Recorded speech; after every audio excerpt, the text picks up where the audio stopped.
दिल्ली स्फोटातील मृतांची डीएनए चाचणी केली जाते। अनेकांची ओळख पटवण्यासाठी प्रयत्न सुरू आहेत। दिल्ली स्फोटात उत्तर प्रदेशातील अशोक कुमार यांचा मृत्यू झालाय।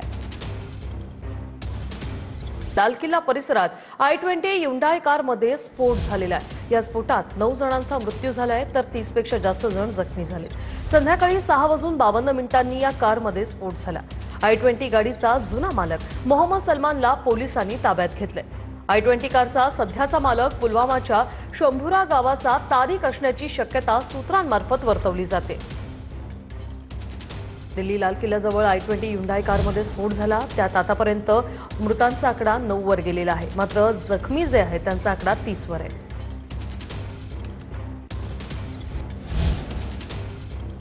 तर दिल्लीतील i20 कारमध्ये आत्मघाती हल्ला झाल्याची शक्यता वर्तवण्यात आली। स्फोट होण्याच्या 3 तास आधी कार सुनारी मस्जिदजवळ पार्किंगमध्ये होती आणि पार्किंगमधून कार बाहेर पडल्यावर अवघ्या 4 मिनिटांनंतर हा स्फोट झालाय। दिल्लीतील i20 कारमध्ये फिदाईन स्फोट झाल्याची शक्यता वर्तवण्यात येते। स्फोट होण्याच्या 3 तास आधी i20 कार सुनारी मस्जिद जवळ पार्क होती। पार्किंगमधून कार बाहेर पडल्यावर अवघ्या 4 मिनिटांनंतरच हा स्फोट झाला। सुनहरी मस्जिद जवळील रस्त्यावरून जाताना कार सीसीटीव्ही कॅमेऱ्यात कैद झाली आहे।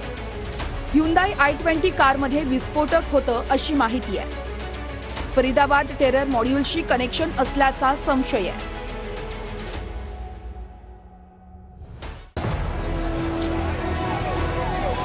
सुरक्षा यंत्रणांकडून मुझम्मिलच्या बँक व्यवहारांची तपासणी। जैश ए मोहम्मदशी संबंध असल्याचे पुरावे सापडल्याचं सूत्रांमार्फत कळतंय। त्यामुळे सुरक्षा यंत्रणांकडून आता मुझम्मिलच्या बँक व्यवहारांची तपासणी होणार। जैश ए मोहम्मदशी संबंध असल्याचे पुरावे जे आहेत ते सापडलेत अशी माहिती सूत्रांमार्फत मिळाली आहे।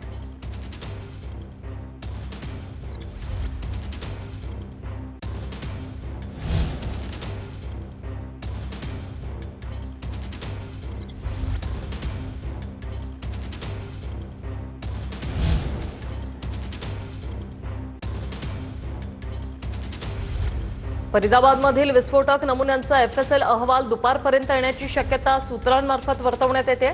दिल्ली पोलिसांच्या स्पेशल सेलने फरीदाबादमधून मिळालेल्या विस्फोटक नमुन्यांची माहिती मागवल्याचंही सूत्रांमार्फत कळतंय। FSL अहवाल आल्यानंतरच नेमका कोणता स्फोटक पदार्थ वापरण्यात आला हे स्पष्ट होणार आहे।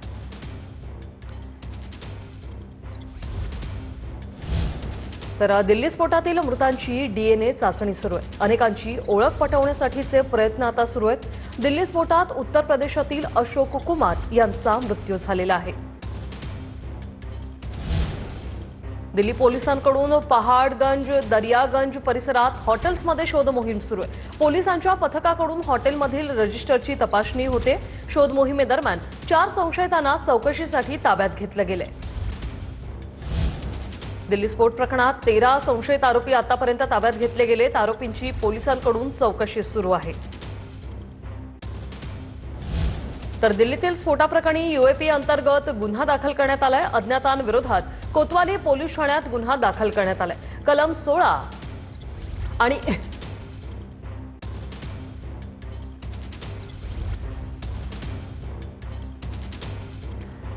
आणि 18 अंतर्गत गुन्हा दाखल करण्यात आलेला आहे। दिल्ली स्फोट होण्यापूर्वी i20 कारची छायाचित्र समोर आलेली आहेत। कारचं सीसीटीव्ही फुटेजही समोर आलंय। कारमध्ये दहशतवादी उमर असल्याची माहिती मिळते। स्फोटाच्या 3 तास आधी लाल किल्ल्याजवळ ही कार उभी होती। दिल्ली पोलिसांच्या सीसीटीव्हीत अगदी हे स्पष्टपणे उघड झालंय। ही सीसीटीव्ही दृश्य समोर आलेली आहेत। दिल्लीतील स्फोट होण्यापूर्वी कारचं हे सीसीटीव्ही फुटेज समोर आलंय। कारमध्ये उमर असल्याची माहिती मिळते आणि हा स्फोट व्हायच्या 3 तास आधीच ही कार जी आहे ती लाल किल्ला परिसरात उभी होती। तर दिल्ली स्फोट प्रकरणी कार आमची नाही, उमरच्या परिवाराने हा दावा केलेला आहे। दिल्ली स्फोट प्रकरणात कार आमची नाही असा दावा उमरच्या परिवाराकडून करण्यात येतोय। तो जो कल से पिक्चर हम देख रहे हैं दिल्ली ब्लास्ट के बाद कहा जा रहा था कि ये तारिक है, लेकिन आप बता रहे हैं ये तारिक नहीं है। हमारे घर में कोई तारिक ही नहीं है। हमारे घर में उमर रशीद है, दूसरा है आमिर रशीद, बस वो दो। क्या उन्होंने कोई गाड़ी ली थी बाहर से, कहीं HR नंबर की गाड़ी? जो नहीं, हमारी गाड़ी ये है, आप देख सकते हैं, JK नंबर की है। हमारे और कोई गाड़ी तो नहीं। कल रात पुलिस वगैरह आई थी आपके घर, जिन्होंने यहाँ पर इन्वेस्टिगेट वगैरह किया, क्या कुछ कहा उन्होंने? उन्होंने कुछ नहीं कहा। जब हमने नंबर ये बोला JK की गाड़ी है, तो उन्होंने और कुछ नहीं, उन्होंने बोला चलो ठीक है, इनको थाने में पूछताछ थोड़ा सा करेंगे, और कुछ नहीं। तर दिल्लीत I-20 कार कुठून आली, सीसीटीव्ही मॅपिंग सुरू आहे। कार लाल किल्ल्यावर कशी पोहोचली याची देखील सीसीटीव्ही मॅपिंग सुरू आहे। दिल्ली पोलिसांच्या विशेष कक्षाकडून या मार्गाचं सीसीटीव्ही मॅपिंग सुरू करण्यात आलंय।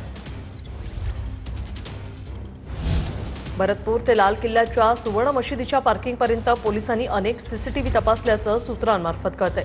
200 पोलीस कर्मचाऱ्यांनी अनेक मार्गांवरील सीसीटीव्ही तपासल्याची सूत्रांची माहिती आहे।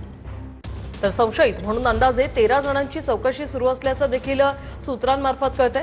डॉक्टर उमर हा I-20 मध्ये असल्याचा संशय, DNA अहवालानंतरच ओळख स्पष्ट होईल। तर दिल्ली स्फोटातील 2 मृतांची नावं समोर आली आहेत। अशोक कुमार आणि अमर कटारिया अशी मृतांची नावं आहेत। 34 वर्षीय अशोक कुमार उत्तर प्रदेशातील रहिवासी होते, तर 35 वर्षीय अमर कटारिया दिल्लीतील रहिवासी होते। दिल्लीतील लाल किल्ल्याजवळील स्फोटाची घटना ही हृदयद्रावक असल्याचं ट्विट मुख्यमंत्री फडणवीसांनी केले। लाल किल्ला परिसरातील स्फोटावरून मुख्यमंत्री फडणवीसांनी हे ट्विट केले। तर दिल्ली स्फोटाची घटना ही अत्यंत दुर्दैवी असल्याचं गडकरींनी म्हटलंय। सरकार अत्यंत गंभीररित्या प्रकरणाचा तपास करत आहे असंही गडकरींनी म्हटलंय। दोषींवर कठोर कारवाई केली जाईल अशी प्रतिक्रिया गडकरींनी दिली आहे। ये बहुत ही दुर्भाग्यपूर्ण घटना है। सरकार ने बहुत गंभीरता से इसको लिया है और हमारी सरकार इस प्रकार की कृत्य करने वाले लोगों के खिलाफ कड़ी कार्रवाई करेगी और आतंकवाद को समर्थन करने वालों को इस देश में कोई जगह नहीं है। निश्चित रूप से सब लोगों ने उनका धिक्कार करना चाहिए और निरपराध लोगों की एक प्रकार से जो मृत्यु हुई है, मैं उनको श्रद्धांजलि अर्पित करता हूँ और निश्चित रूप से जो दोषी होंगे उनके ऊपर कड़ी कार्रवाई।